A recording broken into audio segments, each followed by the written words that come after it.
Hello everyone, welcome to Navanir Classes. Have you ever wondered why people react differently in difficult situations? Some give up while others keep believing. Today's lesson explores this very idea through an interesting story. Stay with me till the end because this lesson teaches us an important life lesson along with helping you score well. Hello, I am Abha and today's lesson is a letter to God. The main character of this lesson is Lencho and he's a poor farmer. Lencho's house on the hill.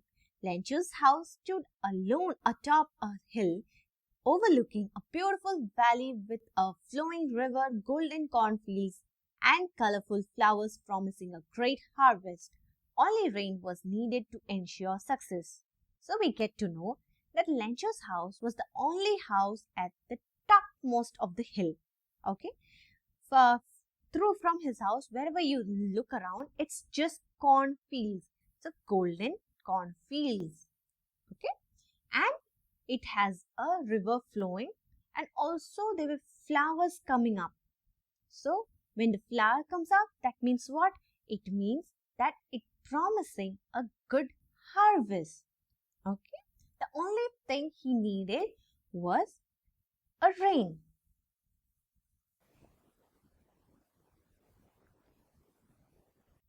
Watching the sky for rain. Lencho watched the sky towards the northeast all morning, hopeful for rain. He told his wife, who was preparing supper, "We are really going to get some water," and she replied, "God willing." Okay, so Lencho has to do nothing in his field. He has done everything. The only thing he needs is rain. So from the morning, what does he do? He keeps watching towards the sky, okay, on the northeast direction from the morning. And he was hoping that, oh, please, it should rain, it should rain.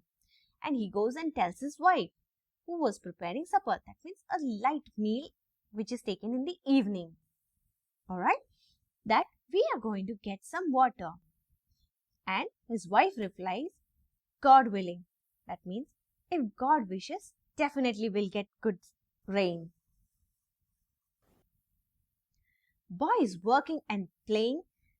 The older boys worked diligently in the fields while the younger ones played carefree near the house. During dinner, as Lencho also predicted, large raindrops began falling from huge clouds approaching from the northeast. Okay, so now what happens? The older boys, they were working on the fields, and the younger ones, they're very young, so they don't know how to do, what to do and all, so they just play freely, okay, nearby the house. So during their dinner, so all gathered in the dining table, and they were having dinner. And Lencho, as he was predicting from where the rain was supposed to come, from the northeast. So there were large raindrops was falling from a huge cloud. Alright. Joyful rain and new coins.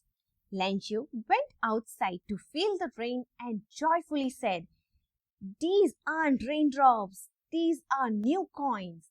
Big drops are 10 cents, little ones are 5. He admired the rain over his field. So he went out in the rain and he was trying to feel the rain. While feeling the rain, he tells his family that these are not raindrops. These are the new coins. The big drops that are falling are 10 cents, while the small ones are 5. So that means when there will be good rainfall, the flowers, everything will start harvesting, right? And he can sell it. And once he sells it, what will happen? He will get money from which he can live for the rest of his year. He can survive the rest of the year.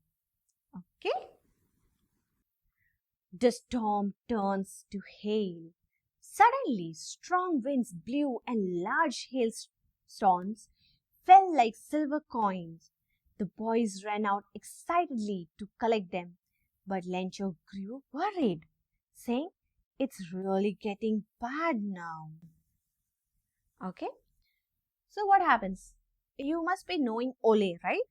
So suddenly this there was a strong wind that blew, and it brought the hailstorms, okay, like silver coins, the hail Oles, and the boys went out to collect it.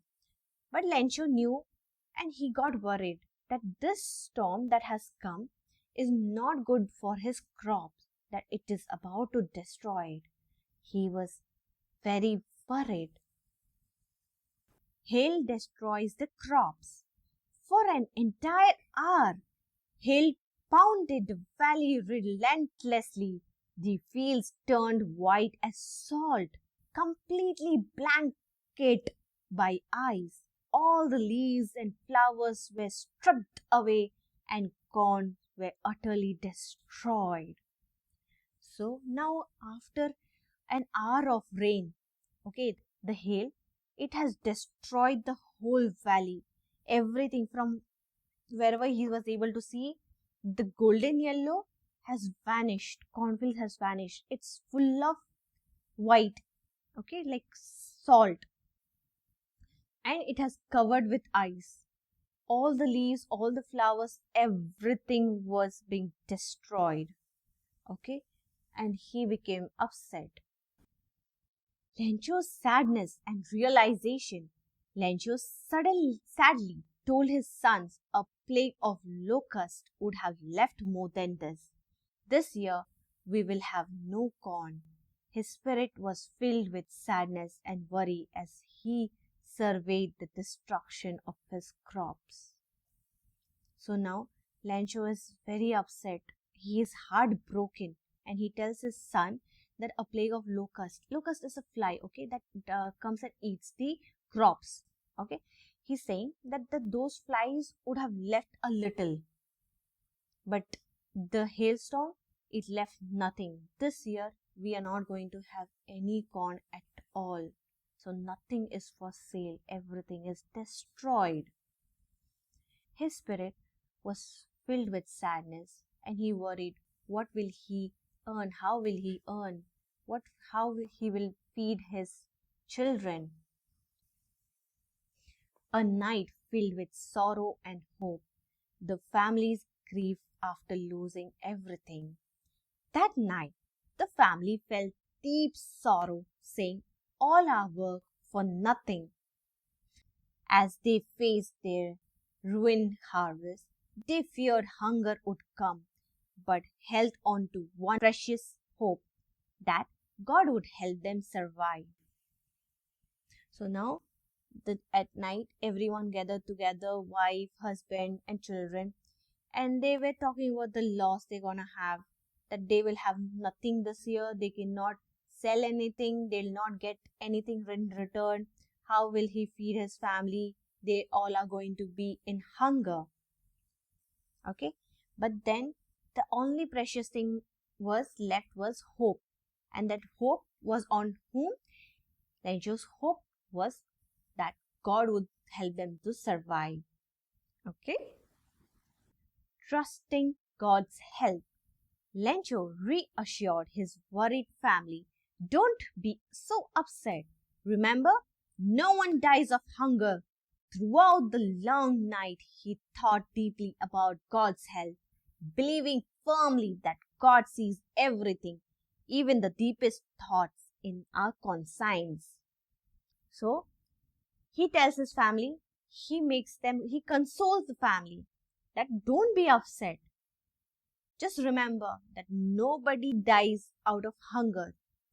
Okay?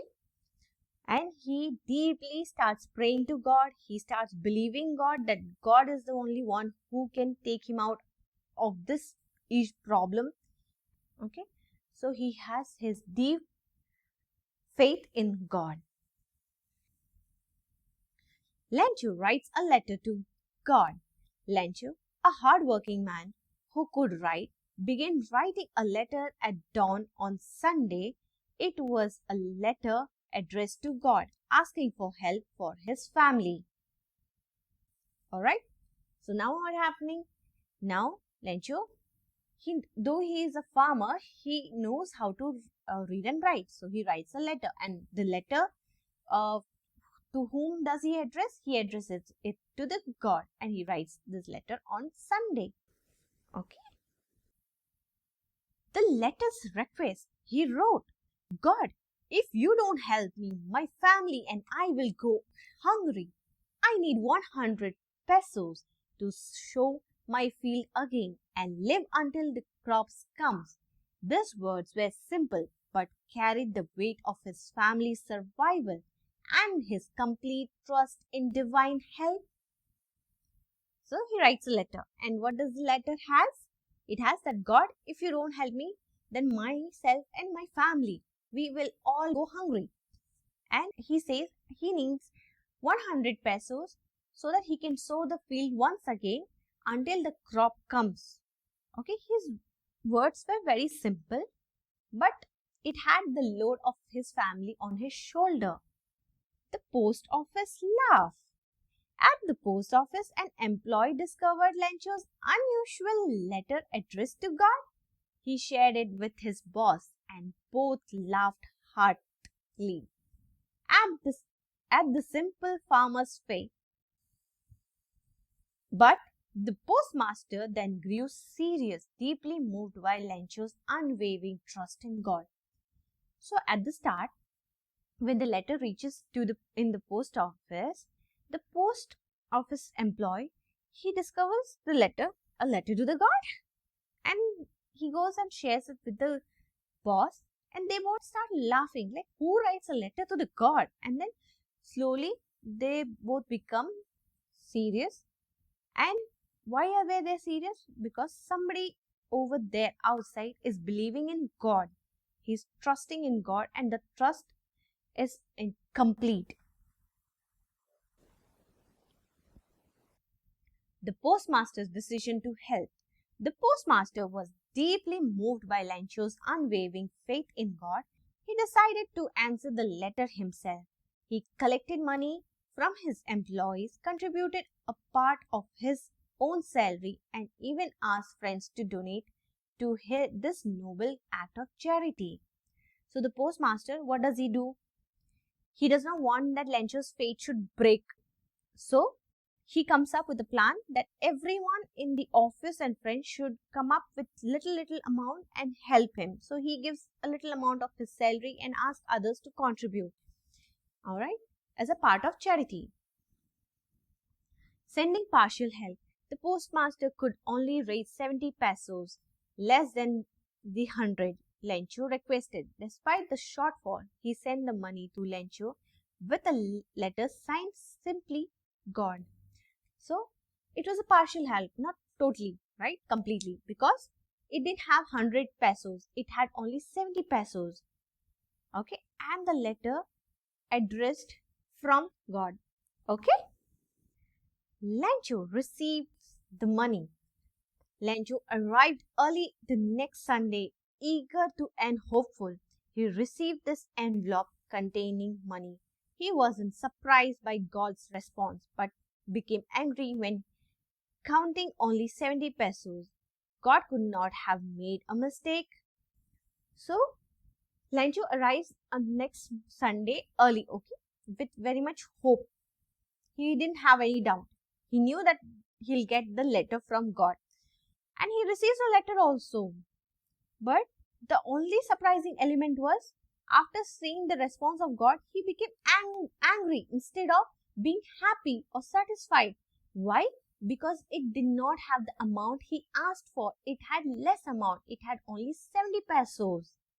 And he knew that God cannot make this mistake. So, indirectly, he was blaming the post office. Writing another letter, Lencho immediately wrote again with a furrowed brow, struggling to express himself clearly. His frustration was evident as he penned his words. He mailed this new letter without delay. So now he was so angry, he was so furious that he did not even know what to write.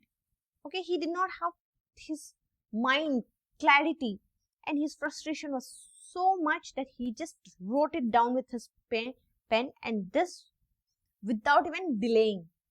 As the next second, he started writing it and he mailed it. Lencho's second letter to the god. The postmaster eagerly opened Lencho's second letter. It read, God, only 70 pesos arrived. Send the rest, but not through the mail, because the post office employees are crooks. Lencho. So the second letter, the postmaster opens it with eager. He thought, okay, there will be a thankful letter or something. And when he opens the letter, he sees that Lencho is asking for the other 30 pesos. And he's also telling that this money should not be sent through mail. Why? Because he doubts that the post office employees are corrupted, are cheaters. They must have taken the amount. So, do you tell me, how would you feel if you would have helped someone and like without their knowledge and they talk so badly about you? I don't know. If I was there in that place, I would have asked for the 70 pesos back. Like, give it to us. Alright? So, we have finished the lesson. Let's go for question answers. Why was Lencho angry when he counted the money? Come on, read the answer with me. Lencho was angry because he had expected 100 pesos from God, but the envelope contained only 70 pesos. He believed God could not make a mistake, so he thought the post office employees had stolen the remaining 30 pesos. Question number 2. Why did Lencho write a letter to God? Come on, read the answer. Lencho wrote a letter to the god because a hailstorm had destroyed his entire crop. He needed 100 pesos to survive and sow a new crop.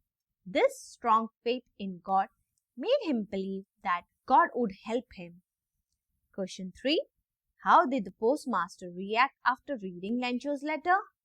The postmaster was deeply moved by Lencho's faith. So this is talking about the first letter, okay? To preserve that faith, he collected money from his employees, contributed part of his salary and sent the money to Lencho in an envelope signed God. Question number 4. Describe Lencho's character. Lencho was hardworking, simple and deeply religious. He had complete faith in God and believed that God would help him in times of trouble. However, he was also somewhat naive, as he suspected the post office employees instead of appreciating their kindness. Well, it was not even mistake of Lencho because he did not know, right? It was the post office people who have helped. He thought it was God. But yes, superstitious belief is also wrong.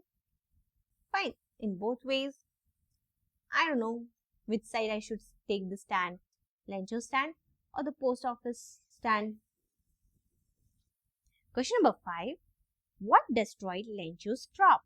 A severe hailstorm destroyed Lencho's crop. The hailstones fell heavily and ruined the cornfield, completely leaving the family without any harvest. Question number 6. Why does the story end ironically?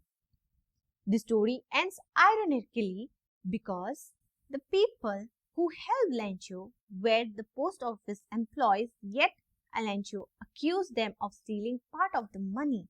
He never realized that they were the ones who had assisted him.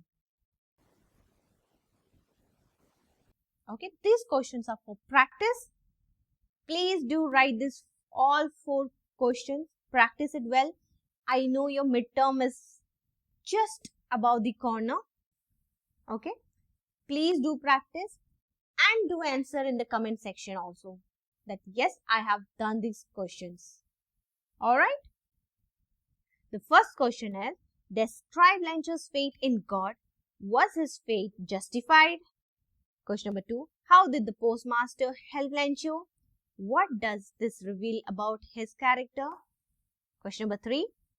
What values do you learn from a letter to God? And question number 4. Imagine you are the postmaster. Describe your feelings after receiving Lencho's second letter. Okay, please do practice these questions. Hope you have enjoyed the video. Thank you for watching. Please do like, share and subscribe Navanir Classes.